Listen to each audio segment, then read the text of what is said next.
నమస్తే, నేను మీ Gopi. Welcome back to our channel. ఈరోజు మనతో వచ్చరికి సీనియర్ జర్నలిస్ట్ జగదేవ్ గారు ఉన్నారు. సార్ నమస్తే సార్. నమస్తే. సార్ వీళ్ళు గవర్నమెంట్ వచ్చి ఒక 2 రోజులు కాలేదు, ఇంకా గవర్నమెంట్ ఫామ్కి వచ్చలేదు.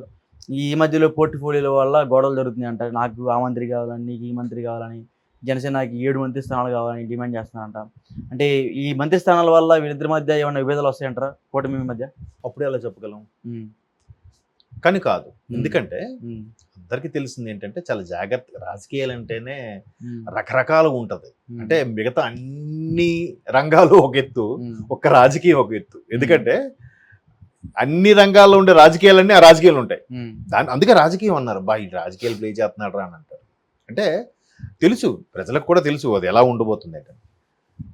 ఇప్పుడు ముందు కూడా సమన్వయ కమిటీలు, రెబల్స్ని చల్లార్చడం, వాళ్ళు ఎవరెవరికి ఏవి ఇవ్వడం, ముందే ఒప్పందం, మాట ఇవ్వడం, ఇవన్నీ ఉంటాయి కదా. ఎన్ని అనుకున్నా, ఫర్ ఎగ్జాంపుల్ మీకు ఎమ్మెల్సీ ఇస్తాను చూద్దాంలేండి అని అంటే మ్యాక్సిమం కట్టుబడి ఉంటారు.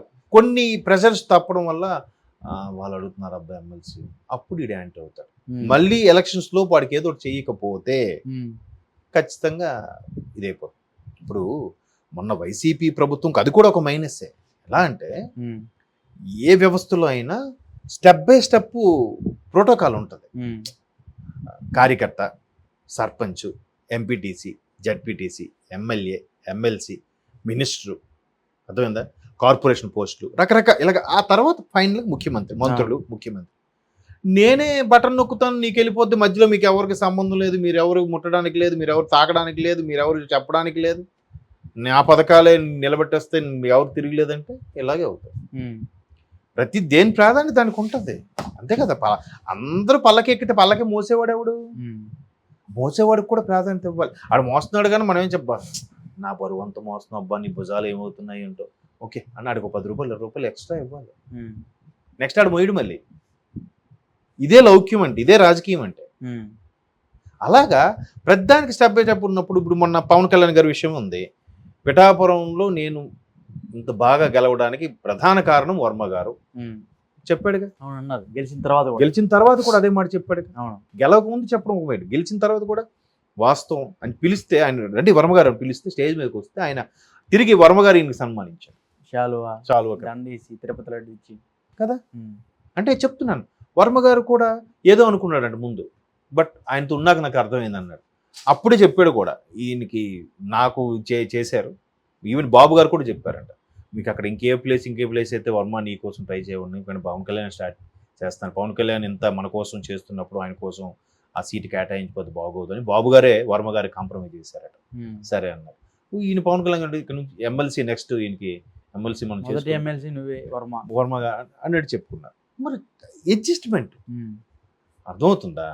ఈవెన్ మీరు అంటున్నట్టు 7 మినిస్ట్రీ పోలియోలు అడిగిన తప్పు లేదు, కాకపోతే 5 ఇవ్వచ్చుగా, ఎందుకు ఇవ్వకూడదు? అంటే ఆ మేనియా బలం కుదిరింది కదా. గతసారి 2014లో 2 బీజేపీ స్థానాలు సంపాదించుకున్న బీజేపీకి కూడా 2 మంత్రి పదవులు ఇచ్చారుగా. ఏమంటారు?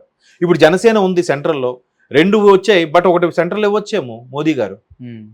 టీడీపీకి ఒక 5 ఇస్తూ జనసేనకి ఒకటి ఇవ్వచ్చేమో కదా. ఆ లెక్కను చూస్తే టీడీపీతో పోలిస్తే ఎంత రేషియో ఉంది? టీడీపీకి 16 వస్తే జనసేనకి 2 వచ్చాయి కదా. 2:16 అంటే 1:8 కదా. సో అంత రేషియోలో ఉన్నప్పుడు కూడా ఇప్పుడు అంతెందుకబ్బా, 240 బీజేపీ వచ్చాయి. ఇప్పుడు రాష్ట్రంలో ఉన్న పురంధేశ్వరి గారికి కానీ ఇంకెవరికైనా వస్తుందా? సెంట్రల్ మినిస్టర్ ఇస్తారా? చెప్పలేం. బట్ ఇక్కడ టీడీపీకి ఉన్న 16లో ఆల్రెడీ 5-6 తీసేసుకుంటుందిగా స్పీకర్తో సహా. స్పీకర్ కూడా టీడీపీకి ఇస్తారని కూడా వార్తలు వస్తున్నాయి కదా. ఎంతో మేబీ ఇప్పుడు అది తీసేయండి, ఇప్పుడు 5 వస్తాయిగా. 16 ఎంపీలకి 5 సెంట్రల్ మినిస్టర్ ఏంటబ్బా? మరి ఆ లెక్క, మరి అలా అనుకున్నప్పుడు టీడీపీ వాళ్ళు వీళ్ళకి వచ్చిన 21కి వీళ్ళకి 6 ఇచ్చేయాలా అని అనుకుంటే, మరి 16 వచ్చిన దానికి 6 సెంట్రల్ మినిస్టర్ ఇచ్చేయాలా? ఎన్ని ఇవ్వాలి? లేదు 2 ఎన్ని ఇవ్వాలి? మరి అక్కడ వాళ్ళు కాంప్రమైజ్ అవుతున్నారుగా, ఇక్కడ కూడా కాంప్రమైజ్ అవ్వాలి. ఎందుకంటే 175 21 పోటీ చేసింది. ఇంకో కొన్ని బీజేపీ కోసం వదులుకుంది, ఆఖరికి ఒక లోక్సభ కూడా బీజేపీ కోసం వదులుకుంది. అవునా కదా? బీజేపీకి ఓటింగ్ పర్సెంటేజ్ ఎంత ఉందండి? బీజేపీ 3 లోక్సభ 7 అసెంబ్లీ గెలుచుకుందంటే ఎవరి వల్ల అంటారు? టీడీపీ వల్ల, జనసేన వల్లే కదా. మరి అలాంటప్పుడు జనసేనకి ఆ ప్రాధాన్యత ఇవ్వడం తప్పు లేదు. ఎందుకంటే ఎంతోమంది రెబల్స్ అయిపోయి ఉంటారు. ఇప్పుడు ఇప్పుడు మొన్న ఒక టాక్ కూడా వచ్చింది, నాగబాబు గారికే టీటీడీ చైర్మన్ అని. బట్ ఆయన చెప్పారు లేదు ఇంకా వార్తలే కానీ Fake అని. ఫేక్ అని. ఉమ్, ఇచ్చిన ఆశ్చర్యపోకర్లేదు. ఆయన వరకు వార్త వెళ్ళలేదేమో. ఉమ్, ఇప్పుడు బాబు గారు కళ్యాణ్ గారు మాట్లాడుకున్న టైంలో ఎవరు వెనక ఉంటారు కదా, అసిస్టెంట్లు, బాడీ గార్డులు, డ్రైవర్లు, వాళ్ళు విని ఎవరా లోపల ఇట్లా మాట్లాడుకుంటున్నారా ఇద్దరు నాయకులు, టీటీడీ మాత్రం నాగబాబుకి ఇస్తారట అనుకుని ఉండొచ్చేమో. ఉమ్. ఏమో, in case of I'm not assure that. మరి అలా మేబీ నాగబాబు కూడా పవన్ కళ్యాణ్ గారు ప్రామిస్ చేశారు, అన్నయ్య నీకు ఎంపీ చేస్తాను నిన్ను కాకినాడ నుంచి ఏదో సంథింగ్. మళ్ళీ దాన్ని కూడా నాగబాబు కూడా చెప్పారంట, అన్నయ్య లేదు ఇప్పుడు వాళ్ళకి ఇచ్చేస్తున్నాం, సారీ ఏమనుకోవద్దు. పర్లేదు నాన్న అనుకున్నాడు, ఆయన కాంప్రమైజ్ అయ్యాడు. ఉమ్, మరి అలా కాంప్రమైజ్కి ఏదో ఒకటి తాయిలాలు చెప్పించాలి కదా. ఏమో రేపు నాగబాబు గారు కూడా ఎమ్మెల్సీ మంత్రి చేస్తారేమో, ఉమ్, ఎవరు చెప్పగలరు. ఉమ్, చెప్తున్నాను మాట వరుసకి. అలాగా విభేదాలు వస్తాయి. గవర్నమెంట్ ఉన్నప్పుడు ఏంటంటే విభేదాలు ఉన్నా బయటికి రావు, రానివ్వరు, రావు కూడా. ఎందుకు లేనప్పుడు రెబల్గా ఇది పోతే నేను వేరే పార్టీలకు వెళ్ళిపోతాను అంటాడు. ఇప్పుడు గవర్నమెంట్ ఉంది కాబట్టి ఎందుకు ఆవేశం, కొద్ది నెలలు వాళ్ళు అన్నారు కదా, ఒక 6 నెలలు ఆగమని, 6 నెలలు అయితే మనకి ఇంకేదైనా ఇస్తారేమో, ఏదో బీసీ కార్పొరేషన్, ఎస్సీ కార్పొరేషన్ ఇవి ఉన్నాయి కదా, అవి కూడా ఇస్తారేమో, వెయిట్ చేద్దాం.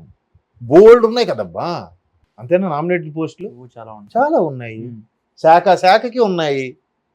సో ఏదో ఒకటి అడ్జస్ట్ చేసుకోవచ్చు కదా. ఉమ్, ఆవేశపడితే ఏమవుద్ది, నష్టం వాడికే. లేదు ఇప్పుడు పరుగులు పెడుతుంది అంటున్నారు అభివృద్ధిలో, ఒక ప్రాజెక్టు, ఒక కాంట్రాక్టు, ఒక పథకం అయిపోయింది.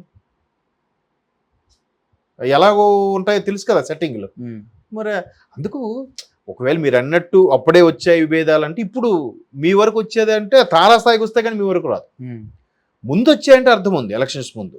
బట్ ఎలక్షన్స్ ముందే సమన్వయ కమిటీ లాగా అంత చక్కగా కలిసి పని చేసినప్పుడు గవర్నమెంట్ వచ్చిన తర్వాత గవర్నమెంట్ బందేనబ్బా ఎందుకు ఆవేశపడతావు, 2 నెలలు ఓపిక పట్టు, ఇంకేం అసలు ప్రమాణ స్వీకారం అవ్వలేదు, మంత్రులు ఎవరో తెలియదు, ఏ శాఖ ఏది పరుగులు పెట్టలేదు, ఇప్పుడే అంటే అట్లా.